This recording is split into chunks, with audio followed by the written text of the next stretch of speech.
오늘 본문에서 하나님께서는 모세와 아론에게 바로 앞에서 지팡이를 던지라 이렇게 말씀하셔요. 지팡이를 던지면 지팡이가 뱀으로 변하는 것입니다. 모세와 아론이 하나님 말씀을 따라서 지팡이를 던지니까, 바로 앞에서 지팡이를 던지니까 정말 뱀이 되었습니다. 이를 보고 바로도 자신의 마술사와 요술사를 불러서 지팡이를 던지게 했습니다. 놀랍게도 이 사람들이 던진 지팡이도 뱀이 되었습니다. 다만 다른 점이 있다면, 같은 뱀이지만 아론의 지팡이가 이제 요술사들의 지팡이를 삼켰습니다. 말하자면 애굽의 신들이 하나님을 흉내낼 수 있지만, 하나님의 능력을 흉내낼 수 있지만 하나님의 권능에 미치지는 못한다, 이런 이야기죠. 그러니까 하나님을 흉내내는 것은 가능합니다. 우리가 성경에서 사탄도 하나님의 역사를 따라한다고 하지 않습니까?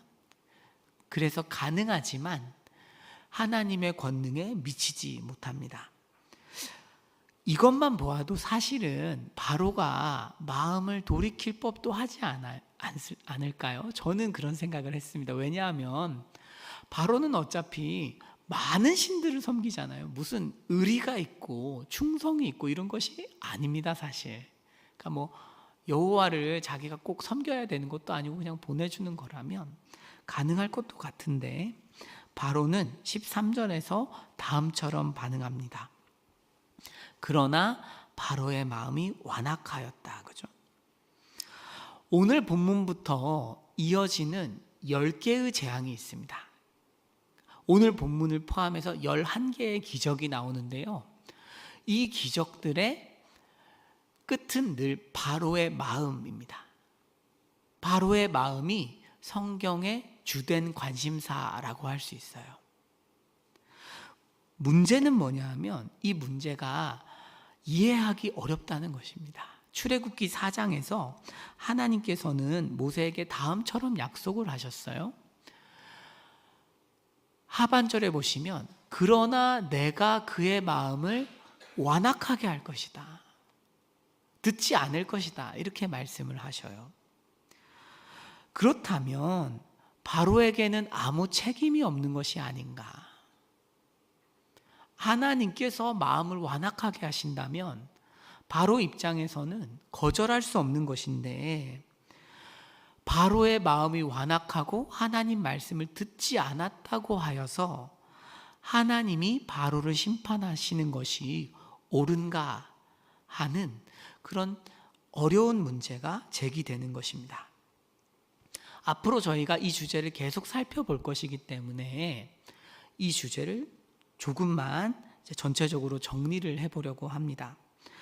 먼저 출애굽기만 놓고 볼 때 이 문제를 어떻게 이해할지와 또 전체 성경이 어떻게 말하는지, 이렇게 짧은 시간이지만 두 가지로 나눠서 살펴보고자 합니다. 먼저 출애굽기만 놓고 살펴볼 때는 이 완악함이라는 단어가 처음 사용되는 곳은 7장입니다. 그러니까 처음 기적이 일어났을 때죠. 바로의 마음이 완악하다 그래요. 바로가 마음을 완강하게 하거나 완악하게 한 것이 아니라 맨 처음은 바로의 마음 자체가 완악합니다. 이것을 히브리어로는 상태동사라고 하는데요. 말하자면 바로라는 인간이 원래 완악하다는 의미입니다. 그러니까 무슨 재앙이 선포되기 이전에 바로라는 사람이 못된 거예요. 바로라는 사람이 마음이 원래 완악한 사람이다, 성경은 이렇게 이야기하고 있습니다. 그래서 재앙이 몇 개 흘러갈 때까지 바로의 마음이 완악하다, 이 표현이 반복됩니다. 바로가 원래 못된 인간이었다, 이 뜻입니다. 그런데 조금 재앙을 경험하고 바로가 이렇게 변해요. 8장입니다. 8장 15절에 바로가 그의 마음을 완강하게 합니다. 이게 어떤 뜻일까요? 못된 인간이 못된 마음을 더 가졌다, 이 뜻이에요. 수많은 기적을 보고 있지만 바로가 원래 못됐는데 더 못된 마음을 가지기로, 여기서 못됐다는 것은 하나님에게 못된 거죠.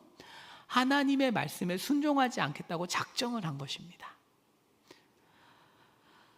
이렇게 바로가 5번째 재앙까지 원래 마음이 완악한데 자기의 마음을 완강하게 만드는 것이 5번, 오늘 기적까지 해서 6번을 반복합니다.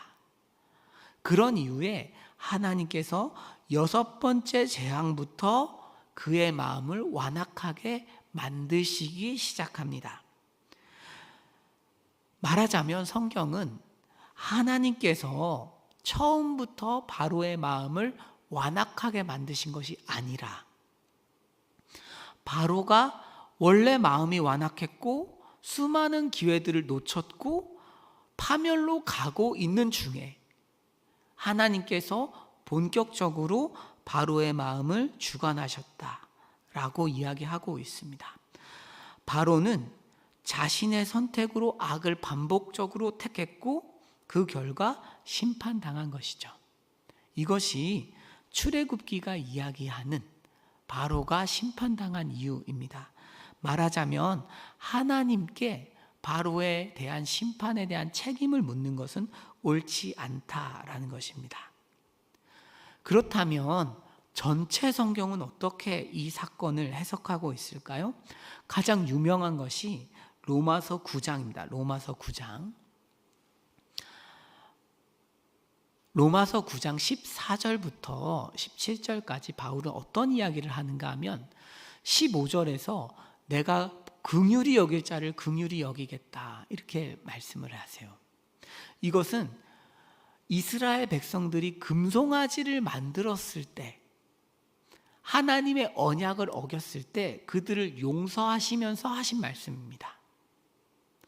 하나님 백성도 엄청나게 완악한 것이죠. 수십 개의 기적을 광야에서 다 봤는데 이들은 결국은 금송아지를 만들고 하나님 앞에서 아주 완악하게 반응을 했습니다. 이것을 하나님께서 용서하셨다는 거예요. 어떤 의미에서는 바로보다 더 악한데 그들을 심판하지 않으셨습니다. 그러면서 17절입니다. 17절에 오늘 사건에 대해서 이야기해요. 바로를 심판하는 이야기에 대해서 내가 이 일을 위하여 너를 세웠으니 곧 너로 말미암아 내 능력을 보이겠다. 이것은 바로를 심판하실 때의 이야기입니다. 말하자면 지금 성경이 2가지 사건을 묶고 있습니다. 하나님 백성을 용서하시는 것과 하나님의 대적을 심판하시는 문제를 같이 묶어서 우리에게 이렇게 질문을 던집니다. 무엇이냐 하면, 하나님의 심판에, 하나님 바로가 심판을 당하는 것이 옳습니까? 라는 질문에, 이 질문을 제기하는 사람은 하나님 제가 용서받는 것이 옳습니까? 라는 질문도 동일하게 던져야 한다라는 것입니다. 하나님의 용서와 심판을 동일하게 묶어서 바울은 지금 어떤 이야기를 하는가 하면 하나님의 주권이다 이렇게 대답을 하는 것이죠. 하나님은 창조주이시기 때문에 누군가를 오래 참으시면서 결국은 구원하실 수도 있고, 또 누군가를 오래 참으시면서 심판하실 권리도 있다라는 것이 성경의 논리입니다. 그러면서 바울은 로마서 22절에서 23절에서 다음처럼 이야기합니다. 만약 하나님께서 진노를 보이시려고 오래 참으셨어요. 바로에게 오래 참으셨습니다. 10개의 재앙을 계속 내리시면서 오래 참으셨죠. 바로에게는 한 번만 심판해도 끝나는 문제인데 하나님 그렇게 하지 않으시고 10번을 넘게 기회를 주셨습니다. 바로는 듣지 않았어요. 이것도 하나님의 오래 참으심의 한 증거인데 23절에서 바울은 이런 이야기하는 것이죠. 구원받는 사람을 향해서도 하나님은 그만큼 오래 참고자 하셔도 우리가 무슨 말을 하겠는가라는 거예요. 하나님은 바로에게만 오래 참는 것이 아니라 우리에게도 오래 참으십니다. 그리고 우리 평생에 걸쳐서 하나님은 우리를 참아주십니다. 그것을 통해서 무엇을 보여주시는 거예요? 은혜의 풍성함입니다. 성경은 우리에게 어떤 이야기를 오늘 하고 있는가 하면은요, 바로의 마음을 완악하게 하신 그 하나님, 인간은 자기 선택으로 또 자기 스스로 계속 완악하게 해서 결국은 원래 하나님의 심판을 받게 되는 존재인데, 어떤 사람들은 그렇게 끝나지 않습니다. 바로처럼 끝나지 않고 바로처럼 완악함에도 불구하고 하나님의 풍성한 은혜를 경험하게 됩니다. 그리고 그것이 우리인 것이죠. 그것이 성도입니다. 성경은 여러 재앙 중에 바로의 마음을 완악하게 하시고 심판하신 그 능력의 하나님께서, 온 세상의 주권자이신 그 하나님께서 성도를 향해서는 그렇게 대하지 않는다는 사실을 향해서 오히려 질문해야 하지 않느냐라고 우리에게 말하고 있습니다. 이 하나님께서는 우리를 향해서 끝없는 인내와 사랑으로 우리의 완악한 마음을 돌려놓으시고 기어이 구원에 이르게 하셨다는 것에 주목하라는 의미입니다. 정리하겠습니다. 먼저 출애굽기 본문만 보시면 하나님의 책임이 아닙니다. 바로가 먼저 마음이 악했고, 이 악한 바로가 스스로 마음을 완강하게 해서 결국은 하나님의 심판을 받은 것입니다. 그 다음으로 성경 전체를 생각할 때에는 하나님께서는 아예 다른 이야기를 하십니다.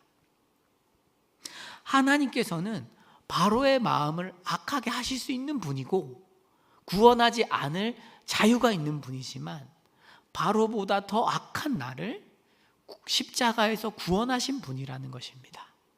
그러면서 성경은 어떤 대답을 하는가 하면, 사실 하나님, 누구는 구원하고 누구는 심판하시는 것이 옳습니까? 라는 질문이 사실은 주제 넘은 질문이 아니냐고 우리에게 반문하는 것입니다. 성경은 우리에게 오히려 마땅히 감사하고 질문해야 할 것들을 묻는 것이 옳다라고 말하는 것입니다. 그러므로 사랑하는 성도 여러분, 주님께서 우리에게 평생 참아오신 것들을 출애굽기 본문을 묵상하시면서 기억해 보시기를 축복합니다. 하나님께서 수많은 사건들을 통해서도 절대로 돌아오지 않던 나를 결국에는 끝없이 간섭하고 개입하셔서 이 예배당에 앉히셨구나. 그런 나를 결국은 온유하게 만드셔서 길들이셔서, 내가 교회를 섬기는 사람으로 만들어 놓으셨구나. 이 은혜가 너무나 크다라는 것을 묵상하는 그런 출애굽기 시간이 되면 좋겠습니다. 기도하겠습니다.